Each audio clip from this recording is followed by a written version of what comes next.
Describe to me how your time with Camp Wesley Pines has changed how you look at the world around you. What happens here at camp is not like Vegas. It doesn't just stay at camp. It goes into the world. My daughter's a United Methodist pastor now, and she felt the call being a counselor out here at Camp Wesley Pines. Whenever you see like a camper that recognizes you and like comes up and talks to you, it literally just brings so much joy. Yeah, I was at Kroger in Brandon, and the clerk that's taking my stuff and putting it in a bag, she's like, "Did you work at Wesley Pines as a lifeguard?" She was just, bagging groceries. She was like, "Oh yeah, like I remember you." Like I love Wesley Pines, since that was like my Kroger always go to. Always try to like go find her and be like, "Oh, what's up? How's it going?" All that. But I thought that was really cool. Definitely you see how busy life is.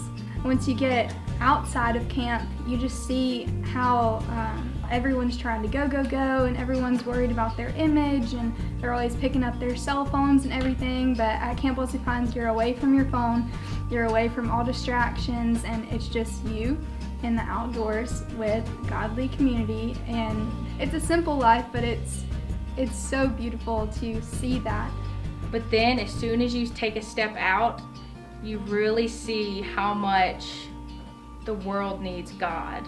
You're just like, wow, God, okay, I have to look a little harder to find you now, but I see you still. Christmas in the Pines this past year, I was blessed to be one of the shuttle bus drivers, driving the van and shuttling people back and forth. Some may not have had a church affiliation or on the fence, so to speak. Different conversations from when I picked them up to carry them back to Christmas in the Pines versus the conversations when I would bring them back to their vehicles. And so even in the span of a few hours, to see how people come away with a different experience than what they've had before. And these persons, I assure you, would not have gone to another United Methodist church.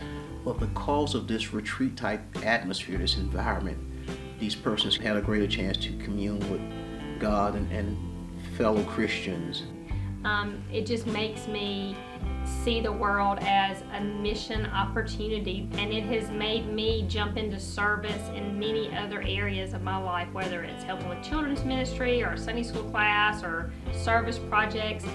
Camp Wesley Pines has a camp called Pulse, which is kind of a missions-based camp.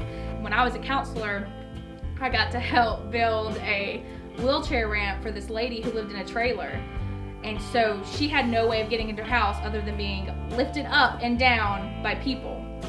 As we were building the wheelchair ramp for her, you could just tell how just seeing it happen just made her smile, and I'm getting chill ups just thinking about that experience. But that's one of the things that Camp Wesley Pines has definitely done very well at reaching out and not only putting roots down here in the campground, but spreading out those roots into the communities surrounding it. Last year, my job was painting cabins, or they go out and build ramps for people in wheelchairs or like aging people who don't have ramps, so it's a lot harder for them to get in their house. It's really nice just to help out the community and, just spread Jesus while doing it, because, it just really shows God loves us like that, so let's just spread a bit of that love into the community or around the camp.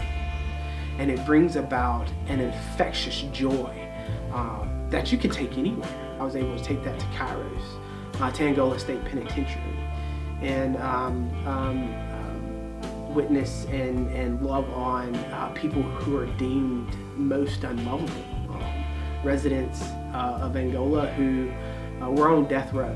And that was just a unique experience to give myself into, because of the love I've shared here at Camp Wesley Pines. And so because I'm able to do that here and fill those voids up with the Spirit, facing the world seems a whole heck of a lot easier when I leave.